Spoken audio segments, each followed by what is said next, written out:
Good morning, good afternoon. I'm Brian Katulis, a senior fellow here at the Middle East Institute, and I'm glad you've joined our webinar on the situation in Gaza and the end of the ceasefire between Israel and Hamas. I'm pleased to just say a few words about MEI and its mission, and this panel really fits with this mission. Our main mission is to increase the knowledge among US citizens about what's going on in the Middle East, but also to promote better understanding between the people of the Middle East and Americans. And I can't be more than pleased to say today that we're getting new faces at MEI. We have a new president, Stu Jones, an ambassador, former U.S. ambassador who served in the region. My friend and colleague, Ken Pollack, is the new vice president of policy. And we'll have many more new faces joining our team as we expand our mission and try to help folks understand what's going on in this complicated part of the world.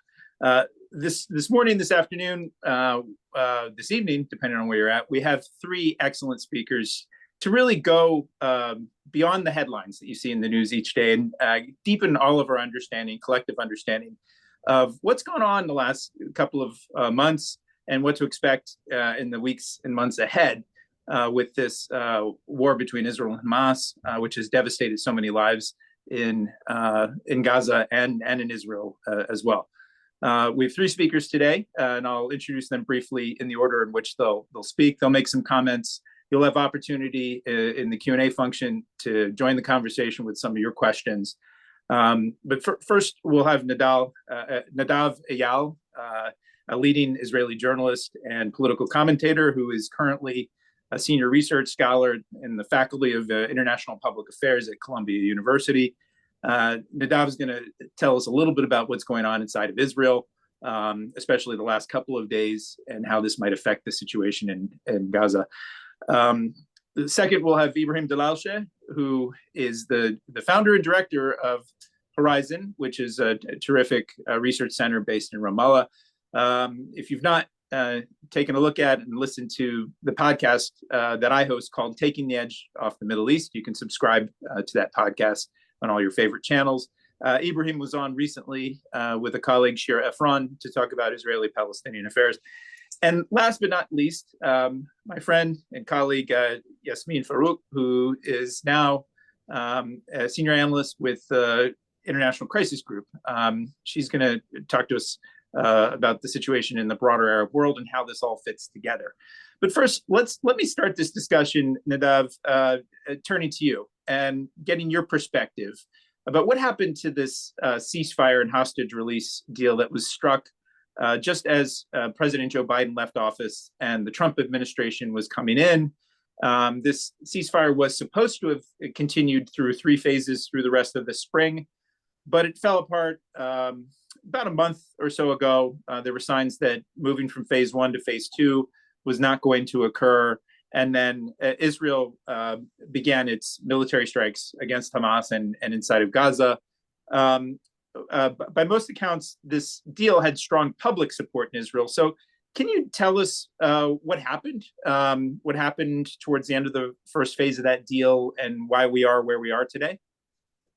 Well, it's definitely the case, Brian, that we can say that Israel decided to end the ceasefire as we saw it.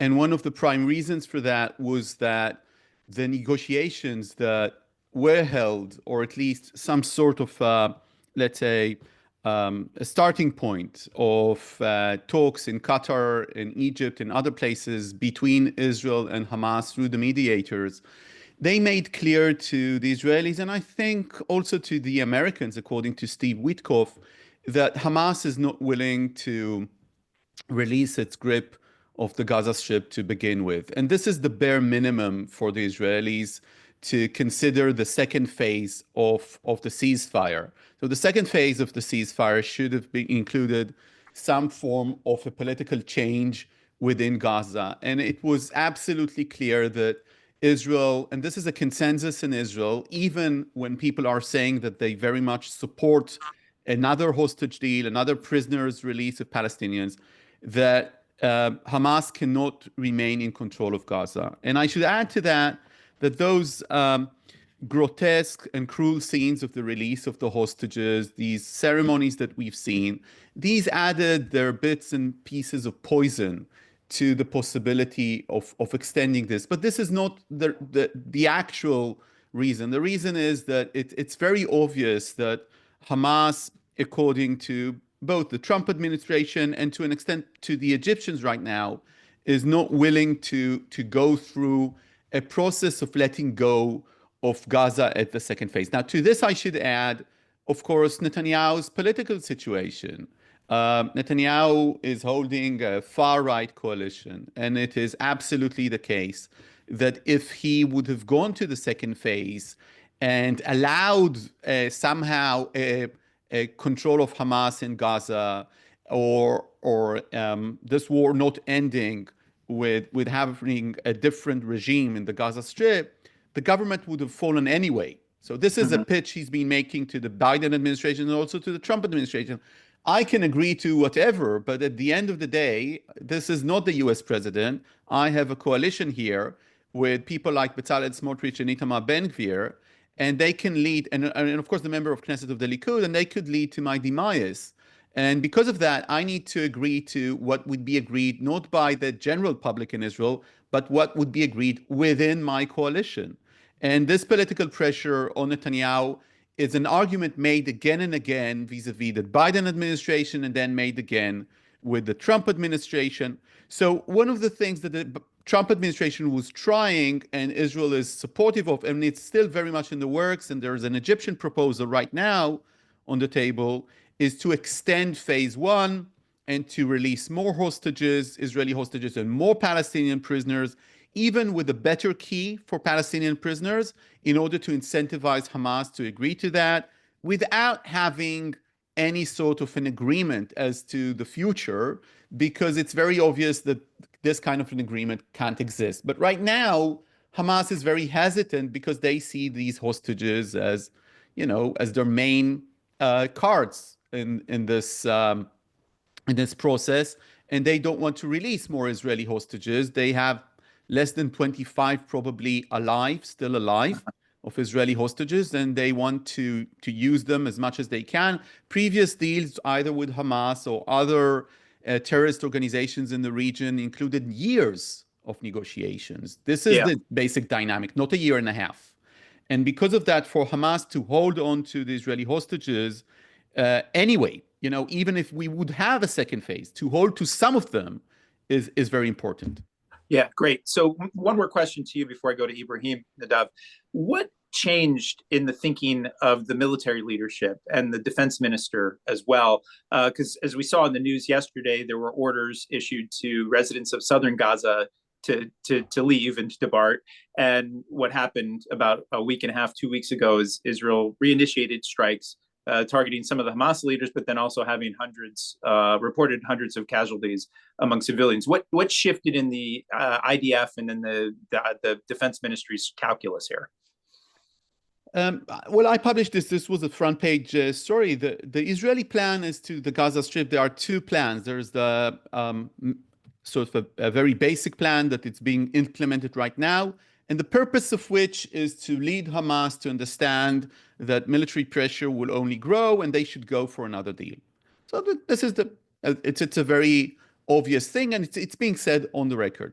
There's a much bigger plan there, and in that bigger plan, and this is the change of mindset that you're talking about, Ryan, it's the idea that Israel should no longer try to beat Hamas through raids, taking over pieces of territory in the Gaza Strip, then basically surrendering them back and going in and out all the time, but it should hold on to the territory.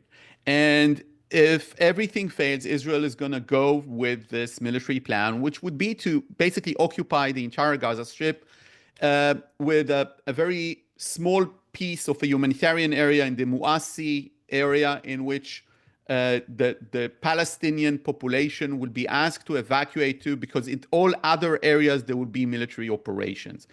And this is a big thing. This would include Israel employing at least 4 divisions in the Gaza Strip. And of course, the casualty rate is going to be high. And many people within the defense apparatus didn't like this type of thinking of holding onto the territory of a military occupation. The former chief of staff basically said to the cabinet, I think it's a bad idea. And the IDF professionally said, we don't want this to happen. And now it's changed. And now the perception is much more of, if you want to beat Hamas, you need to go all the way, or at least pressure them to an exile, which is really what the Israeli government cabinet would want, an exile of the top leadership of Hamas and maybe another 1,000 fighters or 2,000 fighters, the Beirut model of 1982. That's the type of victory that the Israelis are looking for. I don't know if it's realistic, but this is what they would want. Great. Thanks, Nadav. Ibrahim, turning to you. And again, you do a daily summary of what's going on the Palestinian affairs that everybody should sign up for at your institute at the Horizon Center. How do you see this from the Palestinian people's perspective, both those in Gaza and then what's going on in the West Bank? I should note that just in the last week or so, you co-authored a piece about the anti-Hamas protests that popped up inside of Gaza. So maybe you could mention your perspective on that as well. But Ibrahim, give us a sense of the pulse amongst the Palestinian people, both of Gaza, West Bank, and Jerusalem.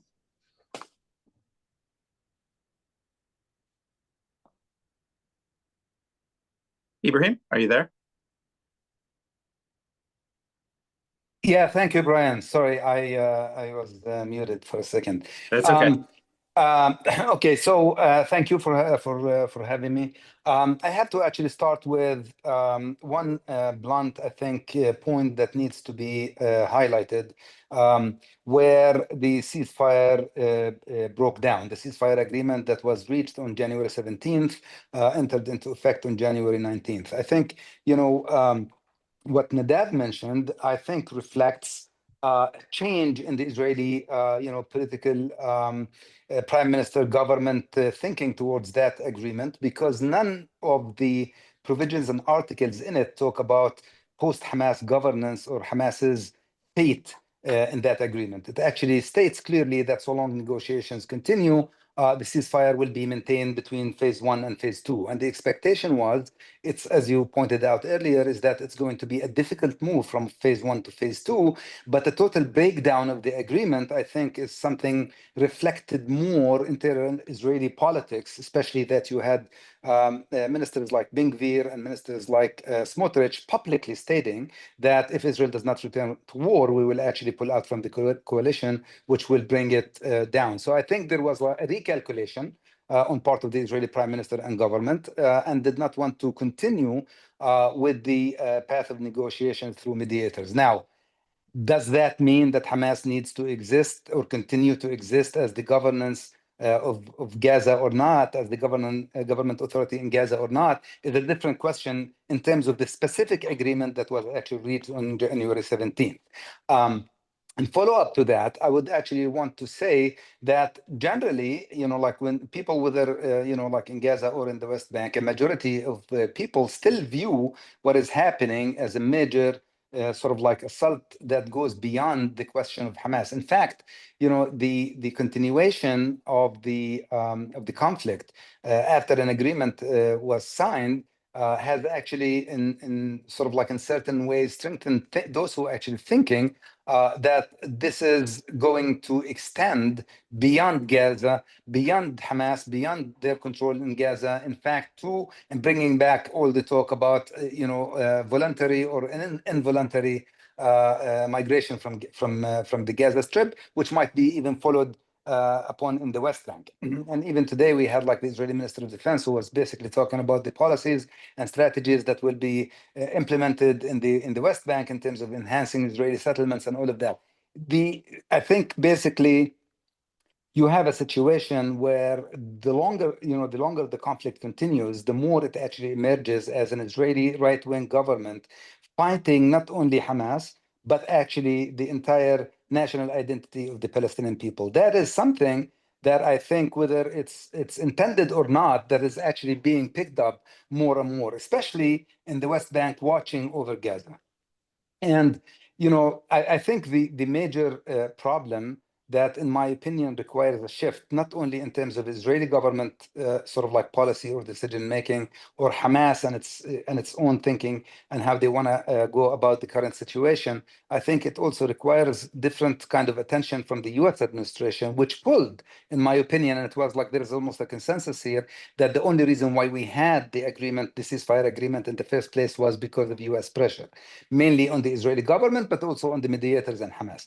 And we are now in a very similar situation where if there is no shift in the US position and taking this whole, sort of like conflict into a more strategic, broader formula, I think chances of reaching any, ceasefire agreement is almost not only slim, I think they do not exist. Even if we get to a situation where Hamas releases 10 Israeli hostages for 50 or 40 days of ceasefire, those days will actually end. Israel will demand more of those hostages, and Hamas will see itself as basically, abandoning the only leverage that it has on this situation, reaching an end, to the conflict and a ceasefire, lasting ceasefire. And therefore, it's not in their interest to go that route. It's not in an Israeli interest to actually continue while Hamas stays in Gaza. And therefore, I think there needs to be a shift in approach, more strategic, more far-reaching, that has to tackle the post-war scenarios, the question of Hamas governance and existence in Gaza, and be actually submitted by the U.S. administration, pushed through the mediators to Hamas, and actually convincing the Israeli government to do it. Because without that, I don't really see that this conflict is going to end anytime soon. Ibrahim, one more question to you, and maybe briefly, just give us a sense of how you think Hamas is viewed, especially with the people in Gaza these days, but including the West Bank. And then how has this whole situation impacted the perceptions about the Palestinian Authority and the Fatah and other factions in the Palestinian spectrum? Yeah, no, I think, frankly, the more the conflict continues and the less that the PA does, which truly is the case, the PA is more and more seen as irrelevant to definitely to the dynamics in Gaza. But I have to also mind you that there is a major operation by the Israeli army in the West Bank, targeting West Bank refugee camps in the north and other areas, which actually renders the PA as like weak, almost irrelevant to these dynamics, and weakens the PA. That's in addition to, of course, like the internal problems that the PA is suffering from. And that applies to all factions, because frankly, in the West Bank, yes, we do have smaller factions, but mainly, Fatah and the PLO. PA is the one that actually takes the blame for that. In terms of Hamas, I think, what we have witnessed last week in Gaza was a genuine, spontaneous outcry of the continuation of this conflict, angered especially by firing rockets from Beit Lahia. This was like the trigger, and the Israeli army orders of evacuation for people. People had it, basically. The problem, I think, is that there was no quick response, adequate one. PLO issued statements calling on people to do more. It coincided with the Israeli Minister of Defense calling on Gaza people to do more, which toxicated and gave Hamas ammunition to actually start quickly, summoning activists in certain cases, and those are still being investigated. At least 2 cases, 2 people were actually summoned, beaten, interrogated, and died in custody. Deploying their own types of preachers in tents of the displaced people, arguing that you're basically following naively the enemy. Essentially, they were able to actually crack down on it and mobilize against it quickly in days. And there was no, on the other hand, there was like no quick response, adequate response, neither from mediators, nor from the PLO, nor from Israel. No one seemed to be, people wanted to watch it grow without impacting it, and the only ones who were able to impact it was Hamas, and in my opinion, they successfully contained that. So they cracked down with an iron fist, as they've done in the past, right? Yeah. With iron fist, cases of actually, like there are also unverified reports of having killed six alleged collaborators, in addition to 2 people who were basically participating in those and calling for, those kind of protests. So yes, they cracked down hard on it, and they also used if you will, soft power of preachers during that last Friday, of basically inciting against those who actually called for it. So they did it in a way to try and contain it. Now, it didn't. I don't think it's like apples under ashes. It continues to be there, but it requires a different strategy and approach in order to actually get people to be much more sort of like bold and daring to actually go out to the streets in massive numbers, because it's a dire situation. They found themselves to be between a rock and a hard place. It didn't really matter all that much. Yes, it was a very short-lived experience, few days, 2-3 days max, but I think the potential for this to grow is there, provided there is a strategy that would be agreed by mediators, PA, US and others, in order to try and reach and end and show people that when you go out, eventually there is an end to this. It's not like an endless conflict that is going to continue for many, many, months and if not even years. Great. Yeah, we'll circle back to that Okay. a little bit later in the conversation. Yasmin, I want to acknowledge to everyone my mistake. I got your title wrong. You're the director of the Gulf and Arabian Peninsula project at the International Crisis Group. Sorry for that. I know you just joined recently, and I didn't have it fully memorized, but we're really lucky to have you here. What I wanted to ask you is, where do you see the key Arab states? Let's widen the scope in this conversation from Israel and Palestine out to sort of the broader Arab world, if you will. And I know that at the start of March, there was a conference in Cairo where a plan was released by the Arab states that had a vision for the post-war Gaza scenario that was quite different than the ones we've heard from President Trump here in the United States, or perhaps inside of Israel. Where do you see the Arab states, and which of these states are the most important in the current conversation about the ceasefire, but also about the longer term game plan there? Thank you very much, Brian, for having me. It is indeed my first event in my new capacity, so I'm very happy to be with you, and I'm very happy it's with you, my friend.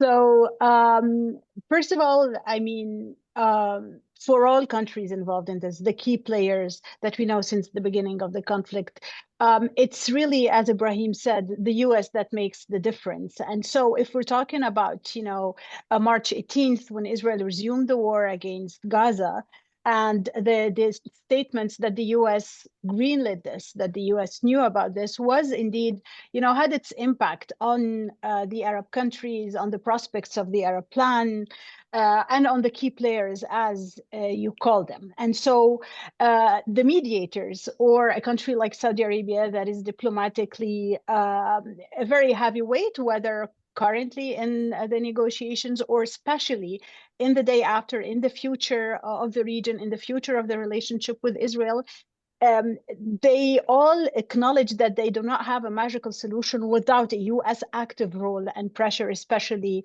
on the Israeli side.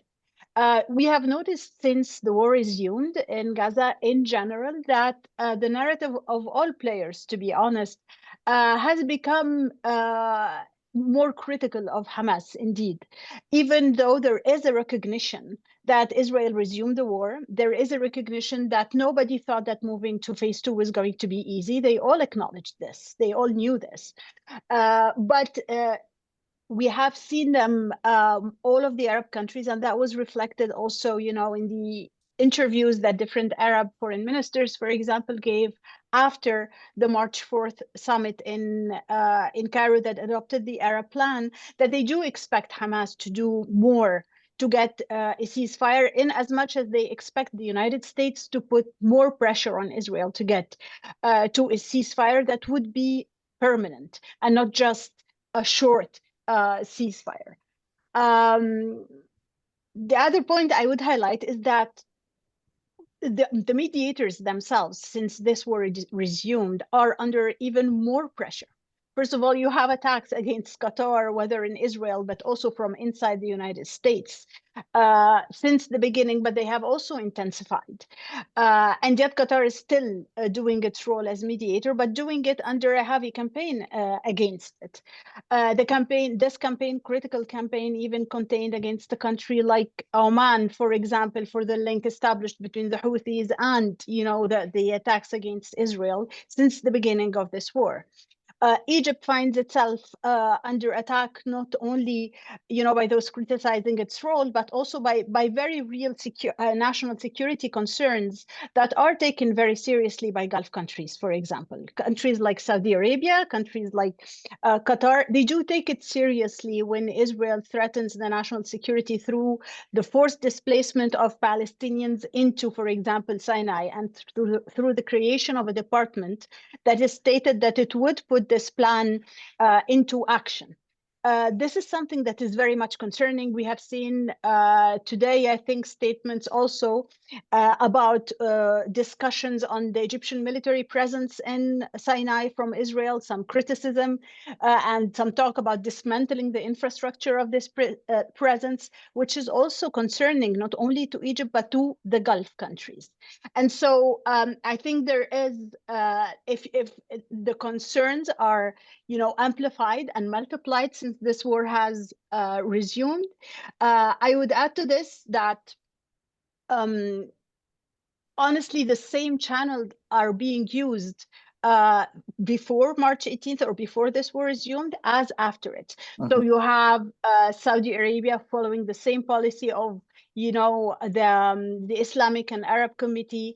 Saudi Arabia is organizing with France in June a conference that is supposed to define, to determine what does it mean to have a Palestinian state, what different parties are supposed to contribute. This conference is still going on, despite differences around the Arab plan or about the Arab plan that was adopted, that was initially an Egyptian plan. It is still being, at least in statements, public statements, presented as the alternative to the project of the mass displacement of the Palestinians. The plan is not perfect, and all governments, including the Egyptian government, knows that the plan is not perfect. But they were put in a position to find an alternative.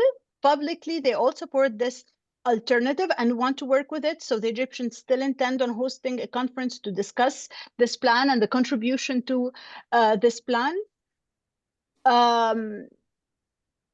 In terms of the wider region, this definitely, the resumption of the war in Gaza coincides with a military escalation with the Houthis, with Israeli strikes on Syria, on Lebanon. This is something that, again, makes a ceasefire a priority, but also makes the Arab states look at the United States as the determinant factor, the power that can really stop this. If you're going to talk about the day after for a country like Saudi Arabia, for example, and I'm sure you hear this, Brian, as much as I do, normalization is off the table with what all that entails for the time being and for the near future. And so the picture seems more complicated than before, but I don't see the step that really was taken on a higher level was the Arab plan. There are other plans that are being, or there are attempts, let's say, at Arab plans that are being thought of behind closed doors. But the big headlines of refusing the displacement of Palestinians, for example, is still a common position. Yeah, maybe one follow-up, Yasmin, before I go back to Nadav with a question. A lot of people, when the Arab plan was presented in early March 4th, there were questions of how much would these countries truly commit? Would they actually, there's been talk for the last year plus about some sending actual troops to police Gaza. The estimates are in tens of billions of dollars, upwards of $50 billion for reconstruction. That could last for a long period of time. Do you actually think any of that could be a reality if there was a sustainable ceasefire and some sort of pathway to a two-state solution? What are they willing to do, and under what conditions is my central question. So there isn't, as I said, there are big lines, if you want, of policy that they all share. But then when it comes to the actual contribution, each country has a priority that it wants to see happening. I would say that as the war goes on, we have seen countries, for example, that were willing, let's say, to be less radical, and I would not point to one country in particular, but willing to be less radical about the presence of Hamas to govern Gaza, for example, saying behind closed doors no, now we're not putting any money unless Hamas is no longer governing Gaza, because we're not going to reconstruct the Strip and then see it destroyed again without being consulted. So, this is, for example, something that is realistic to consider, that these countries, more in terms of the funding, to be honest, are not willing to deploy troops as long as they don't see their own conditions being met around governance, around security. The Arab plan reflected really the Egyptian traditional position of having, international peacekeepers and having international troops, and not necessarily the private companies that we see right now, or that we see in other plans from other Arab countries for keeping security in Gaza, for example. So the idea of contributing to reconstruction, of deploying troops, is not off the table, but each country has a condition that it wants met, and the role of Hamas in Gaza is the number one, if you want, condition. It's a big question. Good.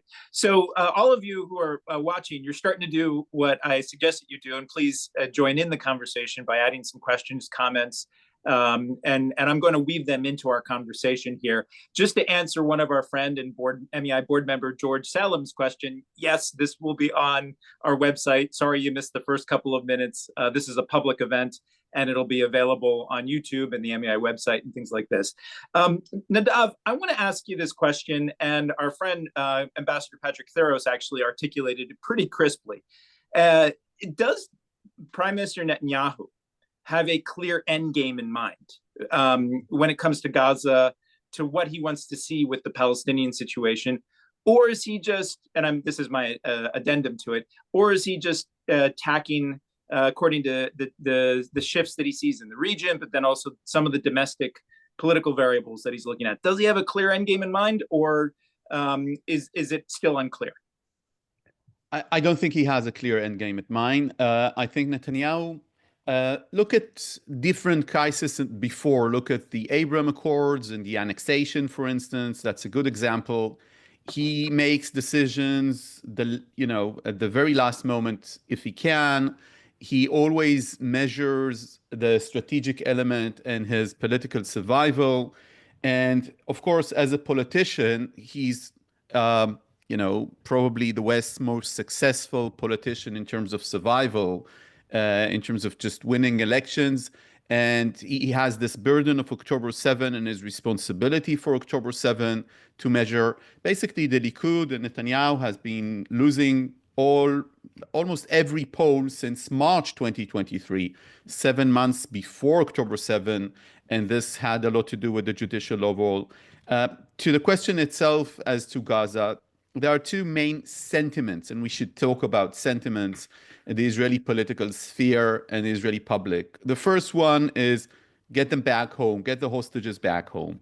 And that's the most powerful sentiment. And according to polls, even if you tell people that would mean that in the near future, Hamas is still going to be in Gaza and the war will end, they still say the most important thing, 60 to 70% of the Israeli public are saying, get them back home. Because they're hearing the stories of what the hostages have been through and are going through in Gaza.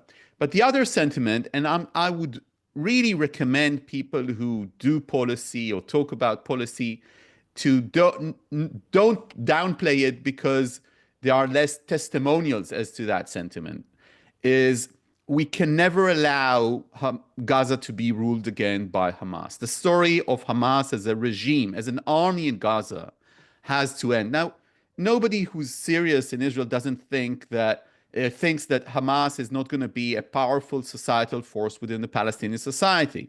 It is a grassroots movement within the Palestinian society, and I think it's unfortunate for me as an Israeli and for the Palestinian society. But realistically speaking, it's still going to be there as a movement, as an idea. But if we need to talk about an endgame, here's how the endgame looks like. The Israelis, as far as they are concerned, get as much hostages, as many hostages as they can. Then either Hamas willingly leaves the Strip. I'm saying leaves the Strip because it never can leave the Strip. It has the support of at least 30% during the war, 40% of the Palestinians in Gaza, or more than that. I'm talking about its leadership leaving the Strip, its military leadership leaving the Strip, and then having a different government there with some security assurances, some involvement of the Arab world and the international community, the starting of rebuilding of Gaza, and the IDF being extremely careful to make sure there isn't another buildup of military force in Gaza. And that would be probably the type of endgame they're talking about, but I don't think it's chartered. Yeah, so it's not clear. Ibrahim, same question to you, but with the Palestinian leadership, not just Abu Mazen, but those who may come after him. Is there a general sense of what their vision might be for the endgame in Gaza? There's conflicting reports sometimes of whether the PA might play some sort of role in Gaza and what might be the bridge to that. How do you see sort of the short to medium term in terms of what the vision is there for Palestinians? Thank you for the question. I have to actually just connect back to the question you asked earlier on whether or not Prime Minister Netanyahu has a clear endgame plan for Gaza. I mean, we only hear and see that, just 2 days ago, yesterday, there was the elimination of Hamas, certain terms that he put in the context of the ceasefire talks with Hamas, disarming Hamas and talking about the Trump vision for voluntary relocation from Gaza, all of these things. And I think, what is missing from that, yes, I think there is a clear position on part of the Palestinian Authority with all the deficiencies and inefficiencies that we have in that system, but that remains to be the pragmatic force that could actually act as an alternative governance structure to Hamas in Gaza.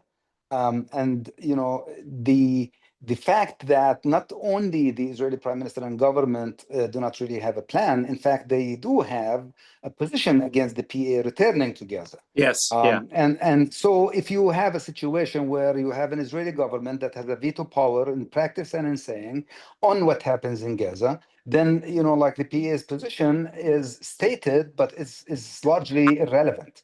In fact, the Arab plan, which was endorsed by the summit and endorsed even by the Islamic OIC, the Organization of Islamic Countries, basically was built on a Palestinian vision. And that Palestinian vision talks about the creation of a technocratic committee that would actually work for a few months as a transition, then hands over to the Palestinian Authority with no Hamas's involvement. By the way, I think when it comes to Hamas and what Hamas is about, I think there is a misconception in terms of what is it we're talking about. Because Hamas as a government in Gaza is destroyed. I mean, Hamas is not in a position to meet the daily needs of people in Gaza, and that's what governments do, and is not in a position to meet people's needs in Gaza in terms of early recovery and reconstruction in the in a post-war situation. So that is not, I think, the big problem. In fact, mediators have ascertained, Hamas has declared more than once, the PA has asserted that technocratic committee, meaning no political affiliated structure of governance, will actually be acting in Gaza. So that's done. I think what is not done, and this is what Hamas resists, is the question of demobilization, disarmament, and what Yes. and whether they would actually leave Gaza. And what is what is missing also in terms of that conception, likening it to Beirut, is that Beirut is not Palestinian territories and it's not Palestine. So it's impossible for Hamas, even if it's fight until death of the last man standing. They're not going to go on boats and leave Gaza. That's not going to happen. It's not a choice because they are in their own homeland. It's an ideological, as Nadav actually said, societal force that will continue to be there. So they're looking for ways where they can survive, even if they are, no longer what they used to be on October 6th, which is a government, a powerful military structure, and a vibrant political organization. They have been weakened, in all those aspects. The question is, when is the time to harvest basically what, the outcome of the military strikes that have actually, destroyed them and got them to this point of weakness. That, I think, is putting Hamas in a corner where it's either death today or in 40 days or in 60 days. And that's why, like they're not going to cooperate with it, because they see it as the Israeli government is actually working to, pursue the last man standing in Hamas. There is no escape route.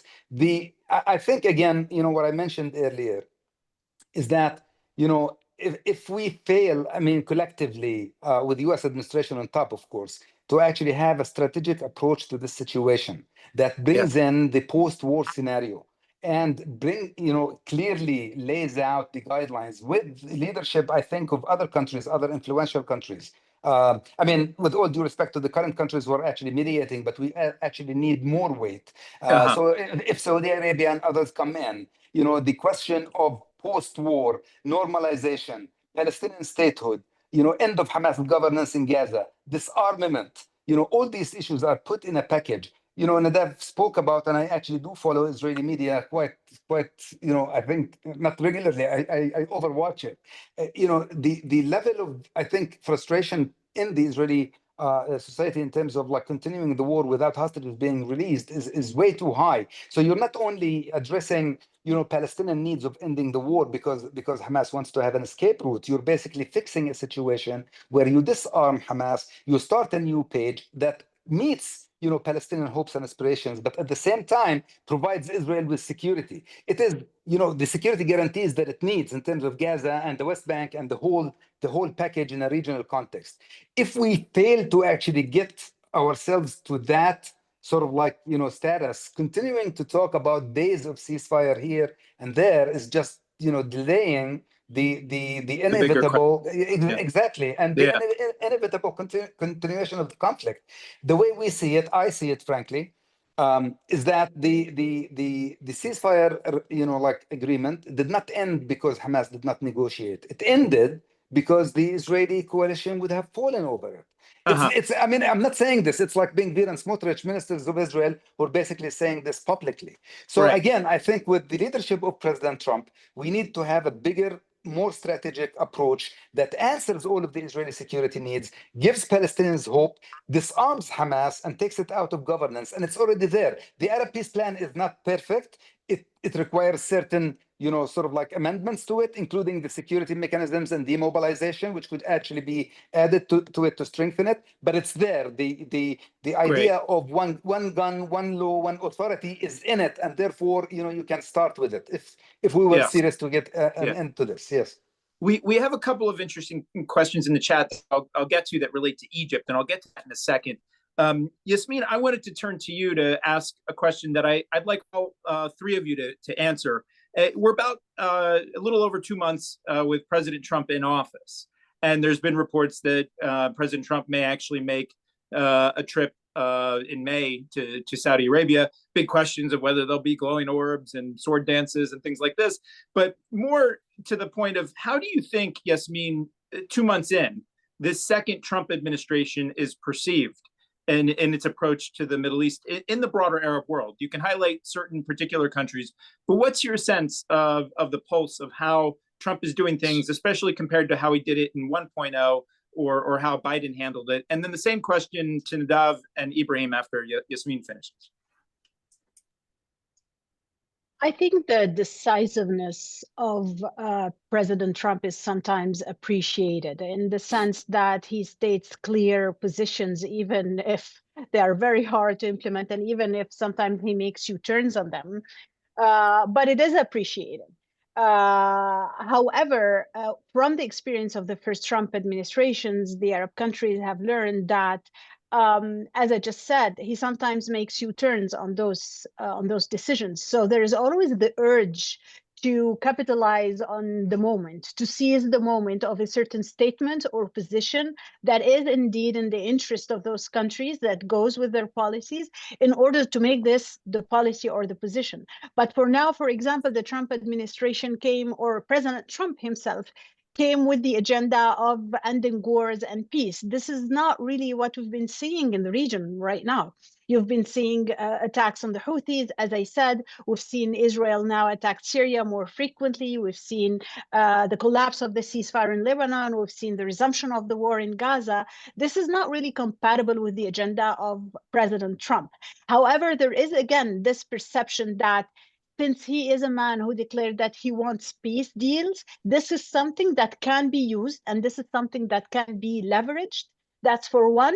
For two, there is a strong belief, I think, that is shared by all Arab countries in the region that he is capable.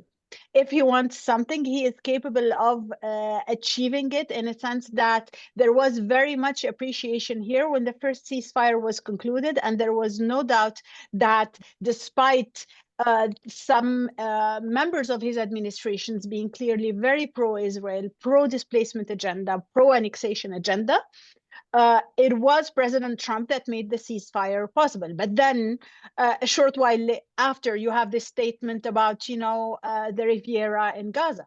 That was not pretty compatible with that first position. Right. Yeah. No. Good point. Maybe we'll leave it at the Gaza Riviera before I turn to Nadav. I should highlight, I write a weekly analysis called Making Sense of U.S. Policy that comes out every Wednesday. You can take a look at it on the MEI website. Nadav, over to you in terms of how you think Trump 2.0 is perceived. And if you could, we've been talking mostly about the Israel-Palestine, Israel-Arab file, but maybe weave in this other dimension, which is, I think, terribly strategic and very important, which is Iran, and where the United States is and where the current Israeli government is on Iran, and how this all relates to the situation we've been talking about on this webinar. So strategically speaking, Brian, I'll begin with Iran. Strategically speaking, for Israel, the Iranian nuclear program is the most important issue to tackle with, because you can probably handle Hamas, challenge Hamas, beat Hamas in a year or in 2 years too. But there is a window of opportunity, as far as the Israelis are concerned, to act against the Iranians now that they've been deflated, they've been weakened, the sort of wall of fire they tried to build around Israel collapsed, the axis of resistance isn't there anymore, and the Israelis have been pushing very hard. And one of the things that have evolved is that if we would have spoken 3 years ago and you would ask me, can Israel go at it alone and have an effective strike against the Iranian nuclear installations, I would have said probably it cannot do it alone. And today, the Israeli Air Force is saying we can, given that we will have some assistance from the US, which is very specific and is in negotiations with the American administration. But anyhow, this is the decision that will be acted by the president. The president would need to make two decisions. The first is, will the US, if everything fails, attack Iran? I don't know. Your guess is much better than mine. My guess is no. Yes. Sorry? Yeah, I agree. Okay. And the second one is, will the US president sanction a possibility that the Israelis will do that and there would be this kind of coordination with the US? And I don't know what's the answer to that one.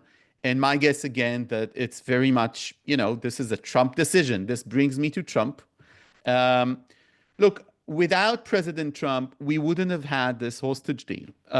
It's true that most of the work was done by Bill Burns and the Biden administration, and they should be given credit for that. But it was that Trump ultimatum to Hamas that made this dynamic work.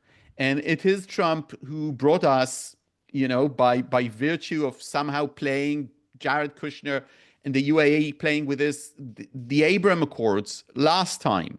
So they're engaged, they're very much engaged in the region. We know that President Trump is traveling to Saudi Arabia. By the way, as far as we know, he's not visiting Israel, which is a thing for the Middle East. Yes. The fact that he's traveling to Riyadh and he's not passing through Jerusalem even on the way back. That's an important signal to the Israelis, to Netanyahu, and to the region. Maybe it's going to change, but right now this is the case.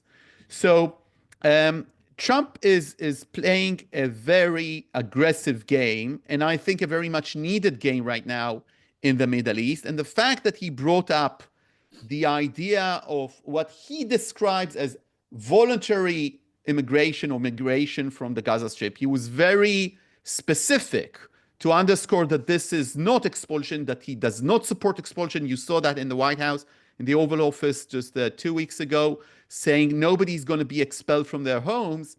And the fact that then Arab states needed to bring their own plan is also a signature Trump maneuver in the Middle East. We can see Right. that, right? Yeah. I don't think that the administration really thinks that Egypt right now is going, or Jordan are going to accept 1 million Palestinians who are going to voluntarily leave the Gaza Strip for the nice, extremely happy places that Trump promised them.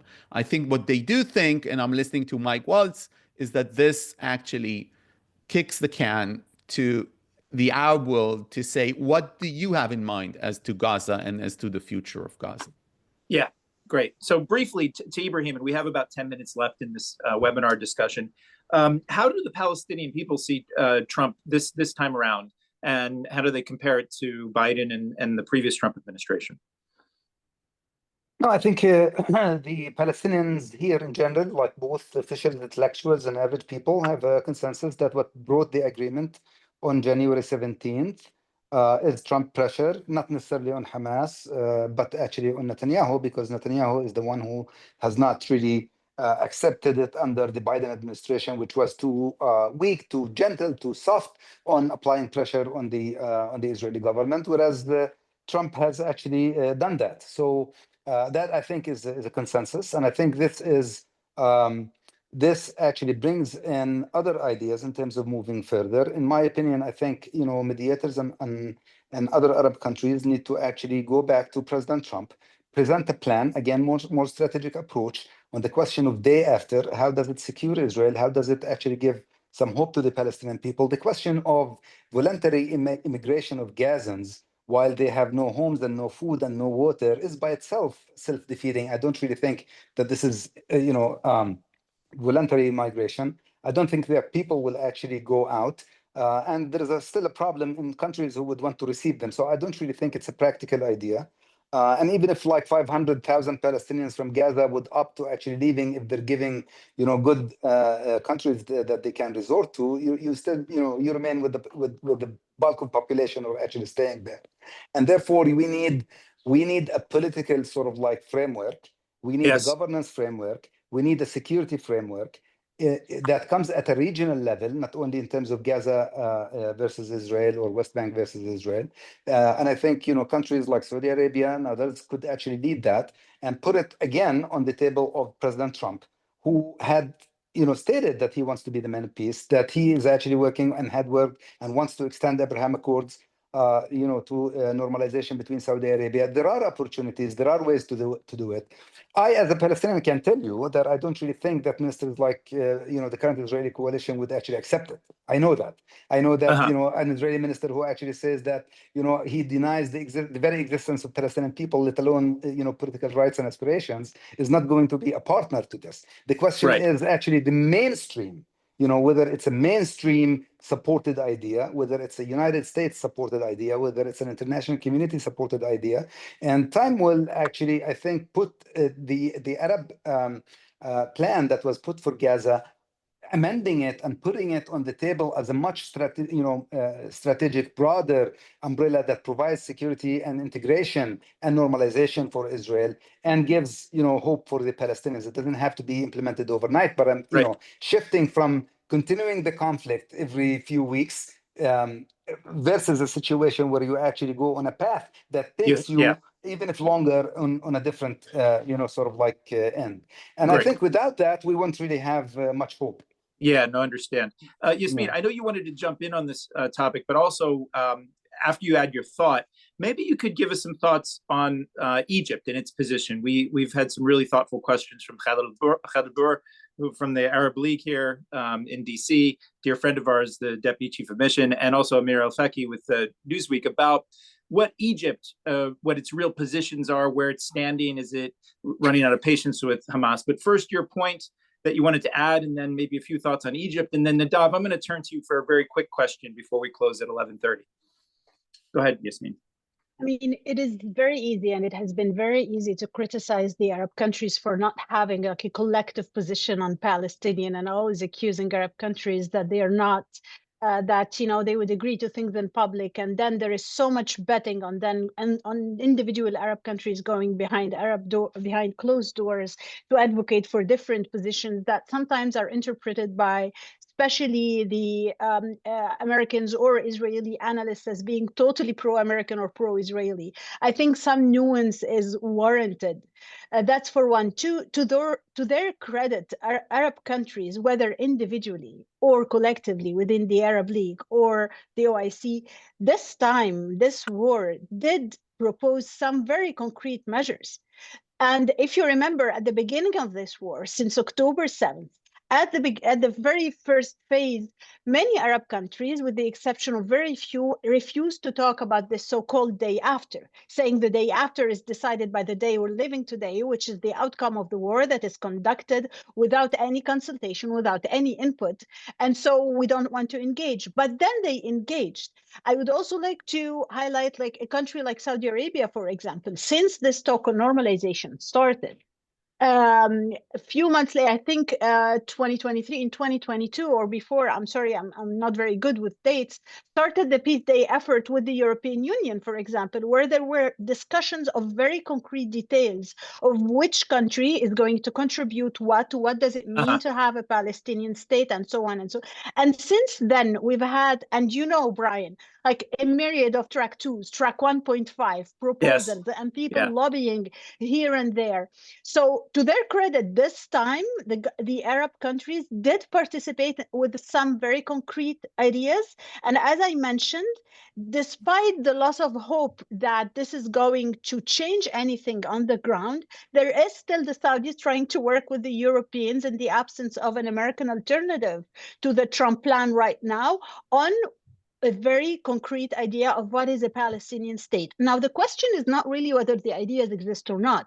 The question is who and which country is willing to pay the cost for this to happen, and not just in terms of reconstruction, but having something happen, having a plan being applied requires using leverage, requires paying a cost in terms of the relationship with the US, with the EU, or with Israel.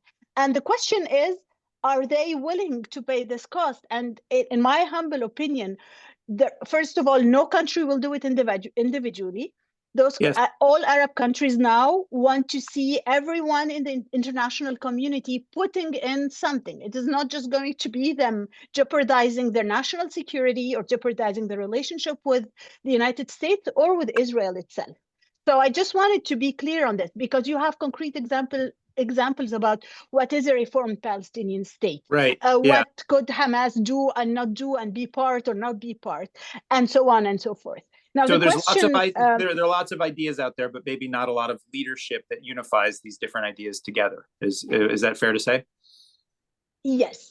Okay, and really quickly, just maybe 30 seconds on Egypt. We're running out of time here. Sorry.